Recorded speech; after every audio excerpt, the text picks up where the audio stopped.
And that brings us to the topic of your differential. It is stock. Differential, like 7-Eleven, is open. Always open. Yes.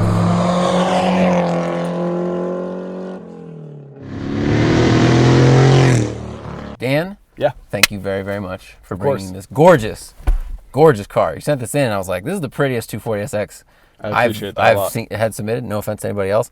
I might be biased because it's Laguna Seca Blue, which is in the E46 family. So what you have here is a very reliable car, I think, painted in a BMW color. Correct. But this car has a pretty unique story. Yeah. So tell us. So my dad bought this car brand new. So technically original owner, handed down. I was 5 years old when he bought it.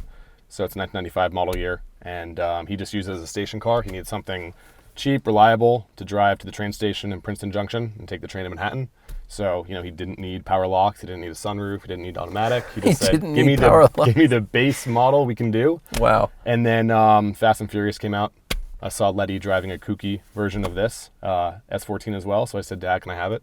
So was that your first exposure to the modified world of 240s? For sure. The whole car world of modifying imports and everything was definitely, 1999, 2000, right around there when Fast and Furious came out. And I fell in love with cars before that, but being in the JDM scene, that really hit it on the head. What cars were you into before that, if any? Everything. I mean, I remember I was not a real big book reader as a kid, and we went on a lot of road trips, and I would just stare out the window and look at every car that went by and kind of idiot savant it in that way of figuring out what car was which.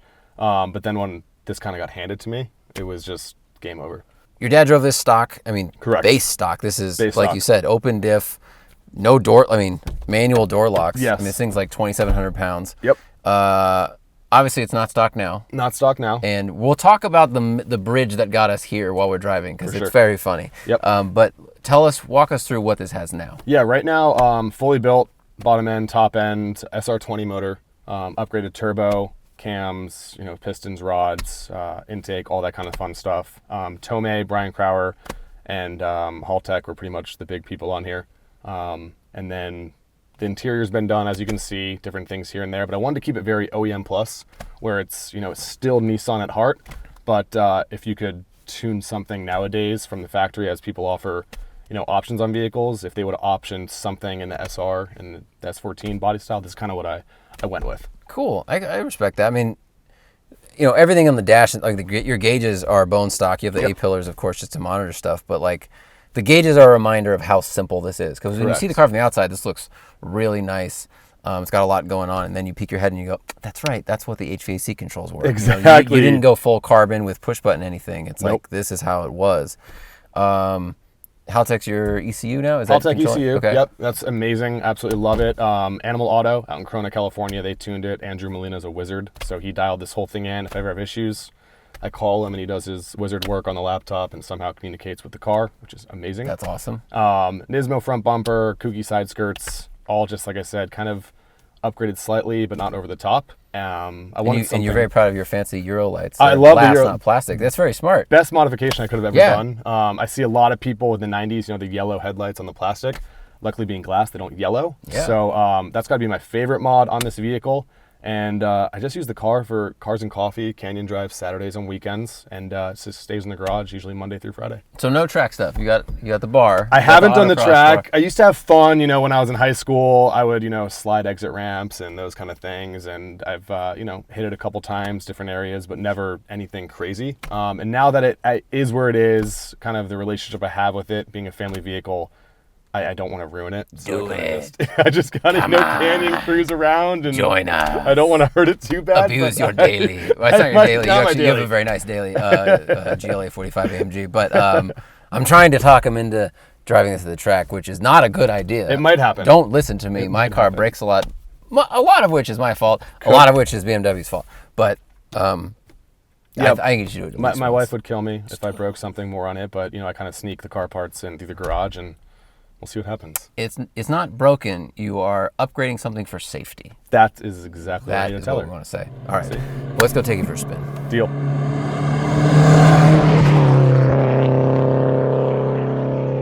we have oil temp here?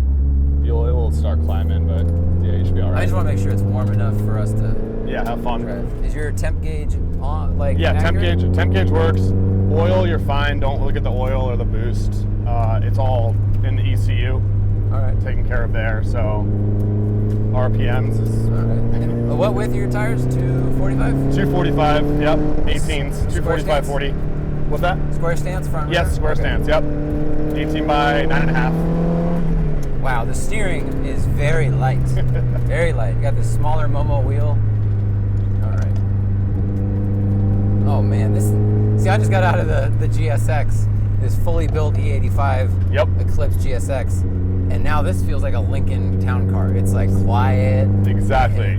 It's higher off the ground. It's not rubbing. That car was amazing. Go watch that video. But this, I mean, I've driven like 6 different 240SXs, and they always feel so magical. They always feel the most at home driving quickly or sliding. Like, they nailed so many things about these, like the size and the stance and the width, and like the wheelbase in this is this perfect sweet spot. It's like 99 inches, which is 7 inches shorter than E36 BMWs and like 8 inches longer than Miatas, which are twitchy. So this is like, it's why they were so popular for drifting, or they are so popular. They got it right. Brakes are good. So you have an interesting brake setup here. Yeah, so I switched over to Evo 10 brakes. They fit perfectly, slight little bracket modification, and they bolt right on. Third was hard to find. Sorry about that. All right, I'm getting used to it. Yep. But your front brakes are Evo. Front brakes are from an Evo 10. Evo 10. Rear brakes, stock. Rear stock. Okay. Right now the car is running Advan AO52 tires, nice and sticky, 200 tread wear. No Very issues. sticky. Yep. It feels like your damping and your suspension setup is really nice. Yep. We're like, this road is a little bouncy underneath this really smooth new tarmac, but it's not like, I don't feel like it's unsettling the car. No. It's just we're feeling it a little bit. So you've gone through a couple suspension setups, right? Correct. Yeah. Right now I'm running Stance GR Plus. I've had them on here about 6 years. Okay. Granted, I don't drive the car a lot, so it's not taking a lot of abuse. Just weekend canyon runs, cars and coffees. And before that, here we go. Had the Megan Racing, but I love the Stance. And you can take it towards redline or slightly above, as this is fully built now. All right. So my redline's a little bit higher than the current one, but whatever you feel comfortable with is totally fine. So walk me through. So Dad had the car stock. Yep, You took the bone car. stock. I And took then the car. you went through let's call it, your car went through a teenage phase. Damn right. Tell us about the teenage phase. Kind of like the phase, you're like, why did I do those kind of things? Yeah. You know, big 12s in the back, big body kit, rattle cans, overbite fenders over the wrong offset wheels. Was the engine stock though? Still the KA? It was an SR. I put Okay. the SR in All right. 2006. Wow. So it's been in forever. Back in the day where, they were like 2,500 for an SR back in the day. God, that's amazing. And I ran the stock SR up until 8 months ago. Really? Yep. Wow. So that's like 16 years? 16 years, no That's issues. You never know how many miles come on it, but I assumed it was in the 30 to 40,000 range. Who knows? Did you modify that SR, or did you keep it pretty responsible, and that's why it lasted? So I think it was just a great motor. I never had any issues. I used to beat on it in high school, college, that whole thing. I drove it from New Jersey to California, no issues. Wow. Don't recommend doing that in this car, but it works. And then 8 months ago, I'm like, I'm never going to sell this car. Let's go full everything. Let's just build it the way I want it. I think it should be perfect. So went ahead, like I said, CP pistons, Brian Crowder, cams, rods, full Tomei turbo system, and I love where it's at right now. It's the perfect, fun car, but yet not over the top. And you're making like 400 wheel. So right? On E85, I'm making 416 to the wheel. On 91, it's at 330. Right now, there's a mix of fuel, so it's somewhere in between there. 330 torques. seems like it's got some restraint. Correct. Like that's good. You're Yep. overbuilt, Yep. underused, which is a For good sure. way to operate almost any engine. But Yep. So on the especially flex these. fuel, I kind of hang out right in between there, depending on how much content is in. And torque's right around 393. Oh man, that's real torquey. Yeah. Yep. And that brings us to the topic of your differential. It is stock. Differential, like 7-Eleven, is open. Always Yes. open. Yes. Next mod, final mod, Yes. 1.5 wet. Yeah, when you told me that, I was like, hold on. You've got like a nice paint job. You got a fully built engine. You're keeping it forever. Yeah. All right. So we got some water temp going, Yep. tire temp going. The steering is so light. It's kind of odd. It's actually like a little on the numb side. Mm-hmm. you know, I don't really know what the front wheels are doing, but there's so much grip in this car, and so much. Wow, does it? I've done that twice now. Does under load? Does the transmission move a little bit? So like the gates move a little bit, or is that just me being new and bad? I think it's you. I would hold the clutch a little bit further down.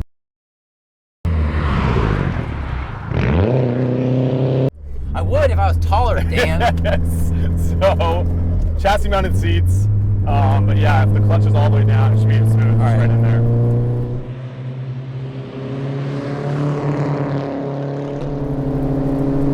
It feels like, yeah, these just feel like a dolphin in water in terms of driving quickly. I mean, they are I like that.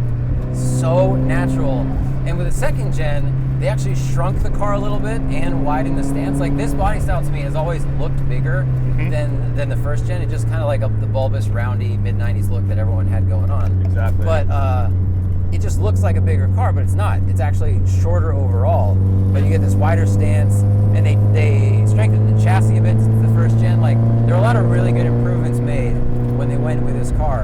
And I feel like it was the tail end. I gotta confirm this, but you know, Japan had all the money in the 80s. Yep. And they were just like hopped up on like engineering and powdered confidence. And they were like, let's build the Supra and let's build the LS400. And the car will not make a profit, but who cares?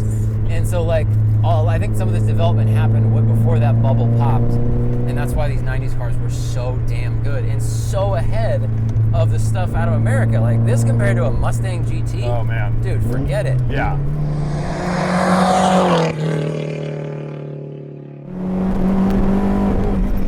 Feels like a nice amount of power. It's right on that time of. It just feels like this can be quick. Right. You know, the GSX earlier, Miguel showed up with like a jug of E85, dumped it in, and I can definitely feel a difference because you guys are making really similar power numbers. Correct. When you both are running E85, yes. And I feel like I can tell that you're on 91 and Correct. he's on E85. Yep. It was just 91 was easy to grab in the morning and. What, you know, a cornfield at your house? Seats do a nice job of holding me in. Shifter feel is really good. What shifter's in this? Just a short shifter. GK Tech. It's so like notchy and nice. I really like the shifter knob too. It's just Nismo, a little small one, yep. Yeah. You know, it's one of those ones you can use kind of like top down or on the side. Exactly. Like Whatever you're feeling. So boost comes on at like 4, right. Really picking up. Yeah, the boost really picks up around 6. And this is a bottom mount stock replacement turbo from Tomei. So it's upgraded, but yet you don't have to do a ton of modifications. It was kind of their 450 horsepower max range. Just a perfect little setup. What size turbo is it? Because the stock form the SR20 came with was like a T25. Well, this one came with a T25. Yes, this is on board of like a T28 style. Okay. Yep. So slightly bigger. Exactly. But not too crazy where you're waiting an hour for boost. Bingo. Making giant power. Exactly. Man, these are just lovely. You know, I'm just a big fan, and they can be really reliable. Like it's such a bummer the drift tax happened. Correct. The car is really good. Like even before inflation and everything. The cars are just really good at performance driving, and people kind of finally figured it out. Mm-hmm. But they're so expensive when you buy them with a KA engine. Like thank God you've done some of the good work and done a swap to them because they always deserve more power. When the journalists tested these back in the day, they said that the handling was great, really agile, the steering feel was good, but they're just underpowered, of course. I mean, that's just what's going to happen. Yeah, I mean, the KA just, a lot of people live by the KA. I know some guys in the forums and friends on social media and stuff, and they love their boosted KA, you know, different block, everything like that. But at the time, the SR was just an easy, affordable power swap for me, where you really have to do much. You just buy the motor, drop it in, and you're good to go. And I'm assuming that at the time, the aftermarket support for the SR20 was much greater because you know, everywhere else in the world, well, not everywhere else in the world, sorry, in Japan, so many cars got the SR20. 100%. There was a ton of aftermarket support for it, whereas the KA here, you know, I don't think they really came into vogue until the last 10 years when everyone went, well, I have a 240, it has a KA, how can I modify this? Correct. Yeah, and I mean, at the time, I think I got this SR for, you know, $2,500 shipped. So, I mean, that's long gone nowadays. That's amazing. And like you said, the drift tax has kind of shot these through the roof, where it's happening now to E46s and E36s and everything else, where people are just running out of these little drift missiles. Well, when I was shopping for cars, I was shopping for a 240 because I wanted something I could drift. And this was 5 years ago, and clean 240s with no mods, just ones that just hadn't been like molested, ran through a jail, were $8,000-$9,000. Right. With 155 horsepower, 160 pound-feet of torque, open diff, like no door locks, whatever. So that's what kicked me up to the M3 land and eventually E46 land. Of course. But man, like, these are very special things. They're everywhere, and I feel like they can do a lot more than drifting. They're good grip cars if you set them up for that. They're just they're the perfect size. The ergonomics are so good, visibility is so good. And if you ever get to drift one, either you or anybody watching, nothing feels as natural. I've slid like 6 or 7 different cars at different schools, and it's one turn in this, and you go, oh, okay. That's why they use them. This is why they use them. It just makes sense. No, I love this thing. I don't see myself ever selling it. Like I said, Can't. Original owner, so it will be with me for the rest of my life, and hopefully pass it down to my children. What does your dad think of it in its current state? He loves it. I mean, he doesn't ever go in it anymore. He's a different human now, and the seats are definitely catered to certain people. But he's happy I still have it, and I kind of keep the tradition alive with the vehicle. Mom, not so much. Wife understands it, doesn't really get it, but I think they understand my love for it, and I think that's why they kind of just like nod their head and move on to the next conversation. I don't get it, but I understand. That really sums up the spouse life for car enthusiasts, doesn't it? Yes, 100%. Well, I think it's really cool that you just took to something that your dad already had. Yep. And the fact that he didn't buy it, back when drifting was popular. And it kind of fell in my lap, where the sense of, maybe if he had a Honda Civic or a Supra or 3000 GT or whatever else, that would have been my new love. Thanks a lot, man. Hey, thank you so much, man. Really gorgeous car, too. Appreciate that. Yeah, thank you guys for watching. Thank you for listening to the podcast. It's great. The show's doing really well. Numbers are doing really great. And just keep sending us your really cool, interesting cars and builds at cars@thesmokingtire.com. We'll see you later. And remember, always fight your tickets. Use code TST10 on the Off the Record app, available in the Android and iOS store, or go to offtherecord.com/TST.